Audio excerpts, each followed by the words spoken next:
காலையில தூங்கி எந்திரிச்சோன்னா அடுக்கு தும்மல், தண்ணியில கைய வச்சாலே மூக்குல தண்ணி தண்ணியா வருது, நைட்டு போய் பெட்ல படுத்தாலே மூக்கு அடைச்சிட்டு பிரீத் பண்ண முடியல, காலையில தூங்கி எந்திரிக்கும் போது முகம் எல்லாம் வீங்கிட்டு தலை பாரமா வலிக்குது, அப்பப்ப வீசிங் மாதிரியான பிரச்சனைகளும் வருது. இதெல்லாம் நீங்க ஃபீல் பண்றீங்கன்னா இது அலர்ஜினால வர பிரச்சனை. இந்த அலர்ஜி உங்களை சுத்தி இருக்கிற காத்துனாலேயோ டஸ்ட்னாலேயோ நீங்க சாப்பிட்ற ஃபுட்டுனாலேயோ எங்கிருந்து வேணாலும் உங்க பாடியில கிரியேட் ஆயிருக்கலாம். இந்த அலர்ஜியை டைரக்டா அட்ரஸ் பண்ணி அது சரி பண்றது மட்டும்தான் இந்த சளி பிரச்சனையிலிருந்து உங்களை வெளியே கொண்டு வரும்.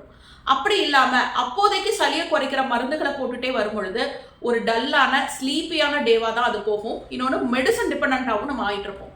அப்படி இல்லாம இந்த அலர்ஜி சளி பிரச்சனையை பெர்மனண்டா சரி பண்ணணும் அப்படின்னா ஹோமியோபதி அதுக்கு உங்களுக்கு ஹெல்ப் பண்ணும். ஹோமியோ மெடிசன் உங்க பாடிக்குள்ள இருக்கிற அலர்ஜியை டைரக்டா குறைச்சு அது வழியா சளியை சரி பண்றதுனால ஒரு பெர்மனன்ட் சொல்யூஷனை உங்களுக்கு கொடுக்கும். நம்ம ஆயுர்வேதா ஹோமியோபதி கிளினிக் சென்னையில வேலைச்சேரியிலையும் கோயம்புத்தூர்ல சரவணப்பட்டியிலையும் ஃபங்க்ஷன் ஆகிட்டு வருது. நீங்க டைரக்டா கிளினிக் விசிட் பண்ணி டாக்டர்கிட்ட டீட்டெயிலா கன்சல்ட் பண்ணி மெடிசன் வாங்கிக்கலாம். அப்படி நேரம் வர முடியாதவங்க ஃபோன் கன்சல்டேஷன் எடுத்துட்டு ஃபோன்ல டீட்டெயிலா பேசிட்டு கொரியர் வழியாகவும் மெடிசன்ஸை வாங்கிக்கலாம். இந்த ட்ரீட்மெண்ட் பத்தி உங்களுக்கு ஏதாவது சந்தேகங்கள் இருந்தா இங்க ஸ்கிரீன்ல தெரியுற நம்பரை கான்டாக்ட் பண்ணுங்க. உங்க அப்பாயின்மெண்ட்டை புக் பண்ணுங்க.